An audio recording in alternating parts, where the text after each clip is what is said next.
Hablaremos hoy de una calumnia contra Napoleón que fue lanzada por Josefina, su propia esposa. Casi todos los historiadores coinciden en decir que Josefina odiaba el entorno familiar de su marido. Calculo que más lo dicen por intuición, porque todo el mundo odia convenientemente a la familia de su cónyuge. Bueno, eso lo sabe especialmente Rolón, a mí me lo dijo. No le digo dice eso, que cuando Rolón, uno va al psicoanalista, lo primero que le dice es: ay, la familia de mi mujer me tiene podrido, sí. O la familia de mi esposo me tiene harta, o mi suegra es un monstruo, y así. El caso es que Josefina quería alejar a los familiares de Napoleón, por ejemplo, al hermano menor, al menor de todos, Jerónimo, y sobre todo a nuestra amiga Paulina, la hermana de Napoleón, una de las hermanas, que según parece marcaba 1,33 la milla. No soportaba Josefina que estos personajes tuvieran tanta influencia en los planes del emperador. Para eso, para alejarlos, Josefina hizo cosas verdaderamente terribles, pero la mayoría no surtieron efecto. Allá por el año 1806, Jerónimo, el menor, andaba por París disfrutando de su jerarquía. Era príncipe del imperio, tenía 22 años y se la pasaba haciendo bromas y andando de bailongo en bailongo. Napoleón nunca se enteraba mucho de lo que hacía Jerónimo. Pero vino a encargarse Josefina de que el emperador supiera en qué andaba Jerónimo. Parece que un día el ministro de Policía, Fouché, le pasó un informe acerca de una de las maldades que Jerónimo había hecho. Parece que el príncipe se paseaba por los jardines de Luxemburgo, ahí en el Boulevard Saint-Michel, con unos amiguetes que tenía. Cuando uno es príncipe y tiene 22 años, no le faltan amigos. Bien. Parece que se había acercado a una dama anciana, viuda de un alto funcionario de los tiempos de Luis XVI, y que estaba vestida muy a la antigua. Aquella dama casualmente ayudaba a Napoleón con unos fondos benéficos y era muy respetada por el entorno bonapartista, pero a Jerónimo no le importaba nada y se le ocurrió acercarse y decirle con ironía a la vieja, ¿no? Señora, soy amante entusiasta de las antigüedades y no he podido contemplar vuestro traje sin sentir la necesidad de besarlo como signo de admiración y respeto. ¿Me lo permitís? Estaba cargando. Todo eso. Hubo una risotada de todos los adulones de Jerónimo. Pero la dama, muy tranquila, le respondió: gustosamente, señor, y si queréis tomaros la molestia de pasar mañana por mi casa, podéis igualmente besar mi trasero, que tiene aproximadamente 40 años más que mi vestido. Bueno, estuvo bien la vieja, pero todo esto se lo contaron a Napoleón, que con gran desagrado mandó a llamar a su hermano. Incluso Josefina le había dicho que después de todos los esfuerzos que él había hecho para elevar a su familia a un rango principesco, no debía permitir que su hermano siguiera comportándose como un cualquiera. Bueno, esas cosas que se dicen. Napoleón llamó a Jerónimo, le dijo, qué sé yo, que no era digno del título que le había dado, y le prohibió pisar las Tullerías, que era el palacio donde vivían, y lo invitó a irse de viaje a un sitio más bien lejano. Pero bueno, después apareció la hermana Paulina en las Tullerías para tratar de arreglar las cosas entre los dos hermanos, ¿no? Entre Napoleón y Jerónimo. Habló largamente del finado Carlos Bonaparte, ¿no? El padre de Napoleón. Ay, dice, si viviera don Carlos, qué dolor podría sentir al ver a los hermanos divididos. Habló de la infancia, todo esto Paulina, ¿no? Del deber de mantenerse unidos. Y Napoleón, emocionado, lo perdonó a Jerónimo. Y entonces Paulina aprovechó para atacar a Josefina. Y dijo, ella es quien nos enfrenta, es ella quien divide a la familia, y ella es quien no puede darte un hijo, dijo.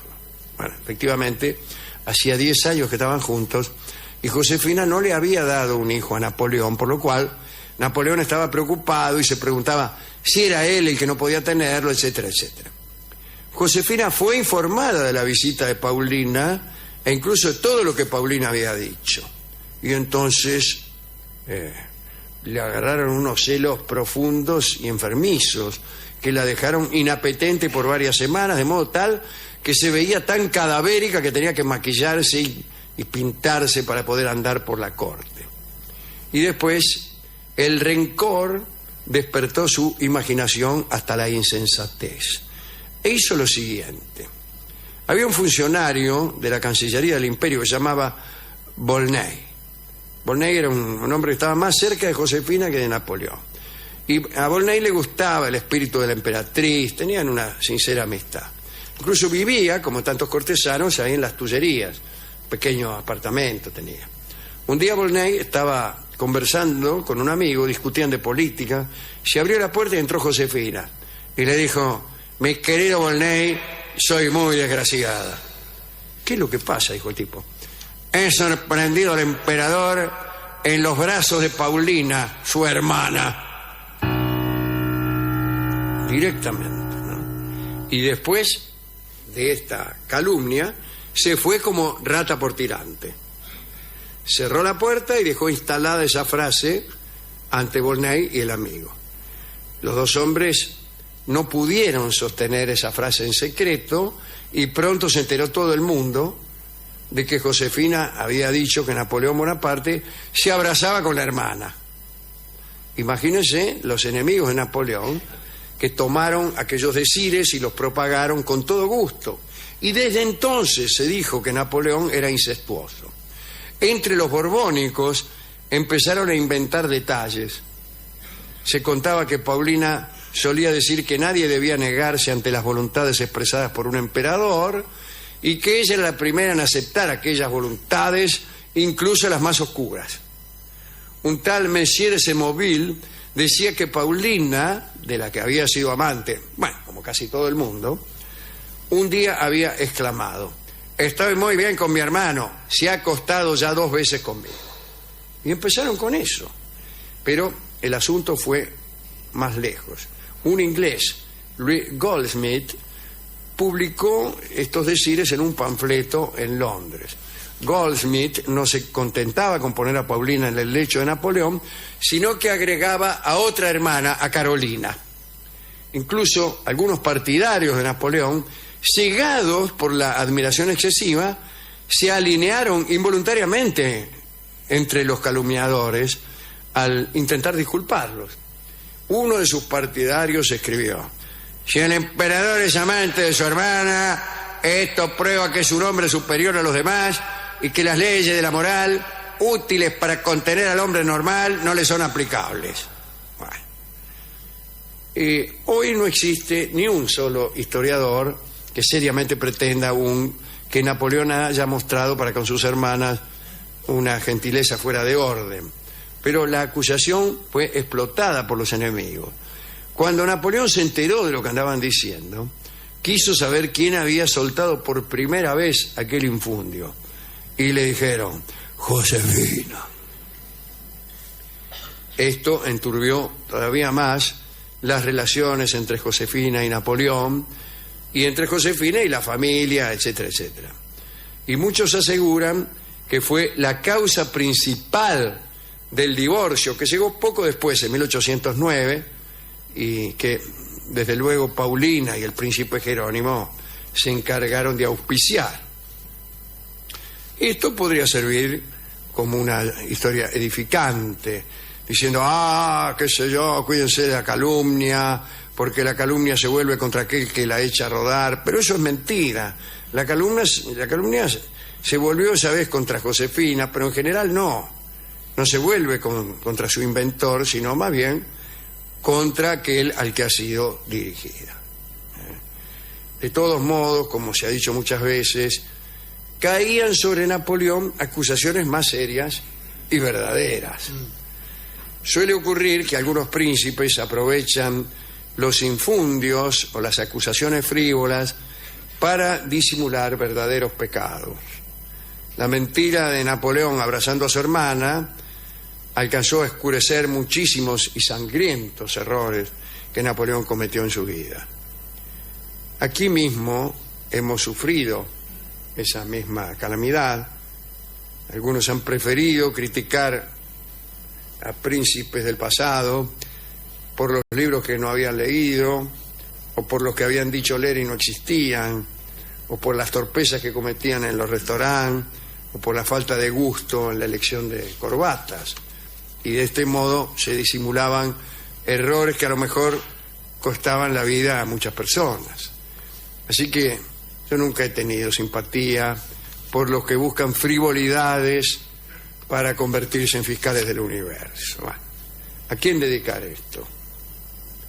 A mí me gusta Paulina Bonaparte porque era hermosísima, y la pobre Josefina también, pero en esta historia no estuvo bien. Y la otra tampoco, Paulino tampoco, así que no. A nadie, a todos los que nos conocen, a las personas que han venido esta noche a ver el programa, o a todos los que nos calumnian, o sea, los que echan a rodar informaciones falsas sobre nosotros. Claro. A mí lo que me asusta de verdad es la acusación verdadera, no la falsa, ¿no? Cuando son falsas, ¿qué me importa?